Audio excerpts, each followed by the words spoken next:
Assalamualaikum warahmatullahi wabarakatuh.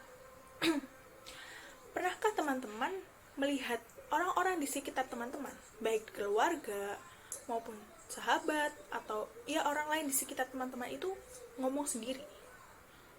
Ya, pasti hal yang pertama yang terbesit dalam pikiran teman-teman itu, wajar nggak sih dia ngomong sendiri tuh? Apa jangan-jangan dia punya gangguan kejiwaan?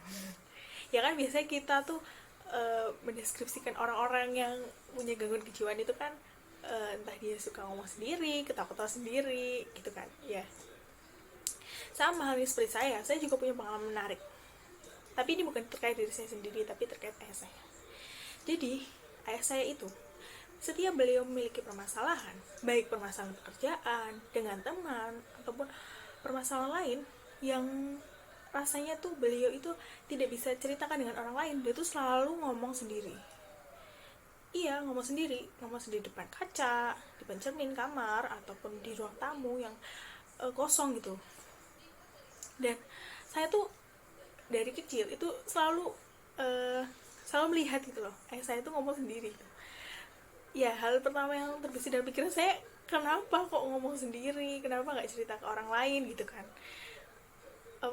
Pasti ada lah pikiran, wajar nggak sih wajar nggak sih ngomong sendiri tuh kayak gitu kan. Nah, hingga kemudian rasa saya didorong keingintahuan saya bertanya ke ayah saya, Pak, kenapa sih kalau kok bapak tuh suka ngomong sendiri gitu kan. Kemudian ayah saya jawabnya simple, ternyata dengan melakukan itu, dengan beliau ngobrol dengan diri sendiri itu, rasa stres yang beliau alami itu menurun. Lah, saya kaget. Biasanya orang yang mengalami stres itu stresnya mereka itu mengurangi rasa stresnya dengan melakukan hal-hal yang menyenangkan kan. Bisa dengan nonton film, jalan-jalan, atau nongkrong sama teman-teman, atau melakukan hal-hal yang mereka suka lah, hobi mereka, atau mungkin bercerita dengan orang-orang yang mereka percaya gitu kan. Nah, ini kok ngomong sendiri gitu. Nah, kemudian akhirnya saya mencari tahu, sebenarnya wajar nggak sih orang yang suka ngomong sendiri itu. Dan ternyata ya memang wajar teman-teman. Hal tersebut itu merupakan salah satu seni psikologi yang disebut dengan self talk. Di sini saya akan mengulas sedikit terkait dengan self talk. Jadi self talk adalah teknik berdialog dengan diri sendiri yang kita lakukan ketika kita itu berada dalam berbagai macam situasi. Bisa senang, sedih, marah, kecewa, ataupun takut. Nah, self talk ini bisa kita lakukan dengan dua cara. Yang pertama, diungkapkan atau dilantangkan dengan suara. Yang kedua itu dilakukan dalam suara hati yang cuma kita dan Tuhan yang tahu. Nah, kemudian self talk itu juga punya dua macam. Yang pertama ada positif self talk, yang kedua ada negatif self talk. Nah, bedanya apa?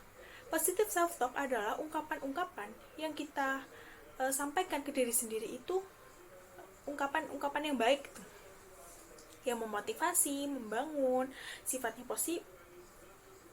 optimis, dan intinya itu membangkitkan semangat kita untuk melakukan sesuatu.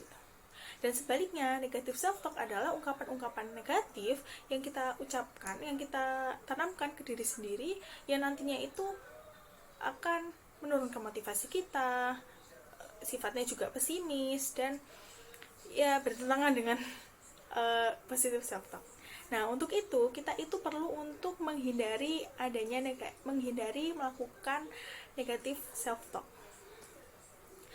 Karena apa? Karena dengan kita melakukan self talk itu, ungkapan-ungkapan atau kata-kata yang kita ucapkan ke diri kita sendiri itu nantinya akan masuk ke pikiran dan menjadi sugesti, dan sugesti itu nantinya akan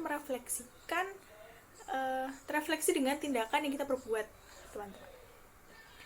Nah, kemudian saya menemukan satu artikel menarik di salah satu website yang dikutip dari Journal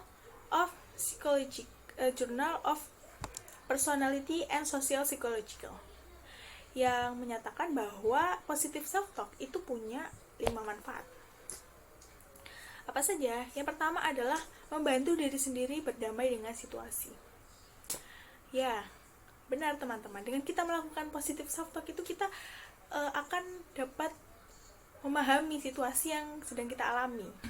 Meredakan stres. Ya, seperti yang ayah saya lakukan, ya ternyata benar.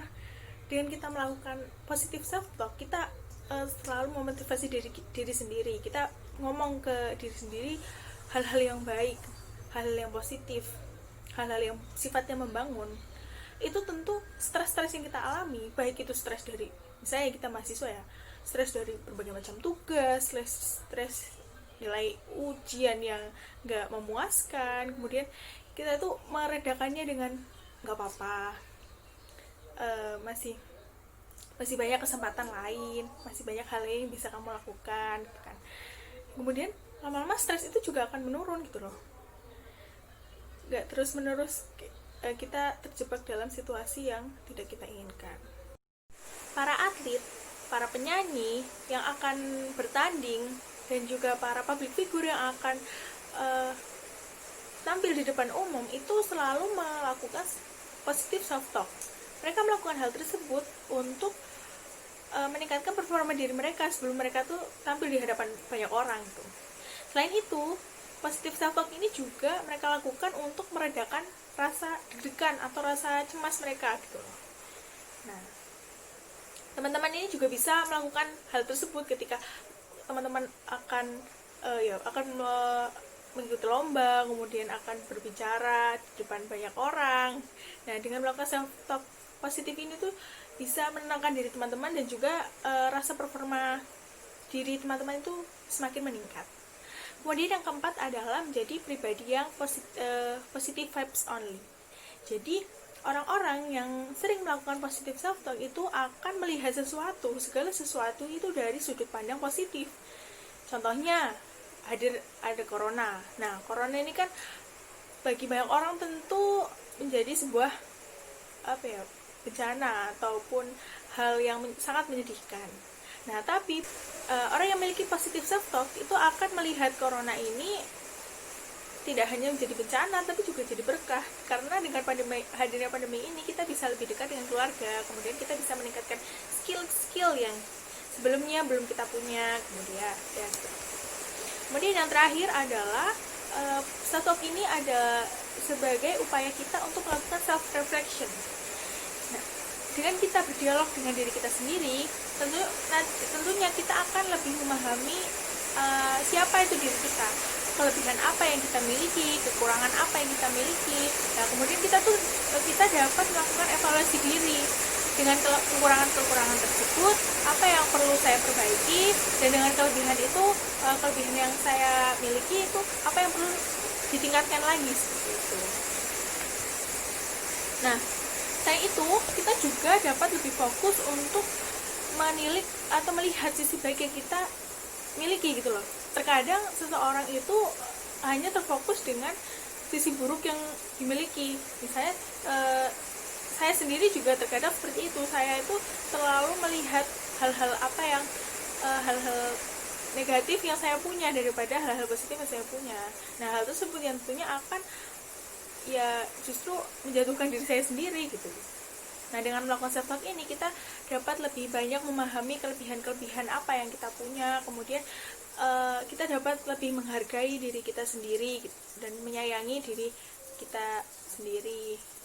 Nah, hal tersebut dapat dimulai dengan mengapresiasi dan memotivasi diri sendiri. Contohnya dengan mengatakan saya bisa, saya kuat, saya hebat, dan saya itu bisa lebih baik daripada orang-orang di luar sana. Seperti itu. Dan kemudian yang terakhir ada satu quotes yang menarik ini yang diungkapkan oleh Edmond Biaka, yaitu loving or hating the life you are living is solely all in your repeated self-talk. Baik, sekian dari saya. Semoga dapat bermanfaat bagi teman-teman semua, dan jangan lupa untuk tetap mencintai diri sendiri, jangan lupa untuk sayang terhadap diri sendiri, karena bahagia itu bukan tidak sekedar kita melihat orang lain itu bahagia kemudian diri kita bahagia, tapi kita juga perlu memperhatikan diri kita sendiri gitu, seperti itu. Terima kasih atas perhatiannya. Semangat dan sukses selalu. Salam sehat. Wassalamualaikum warahmatullahi wabarakatuh.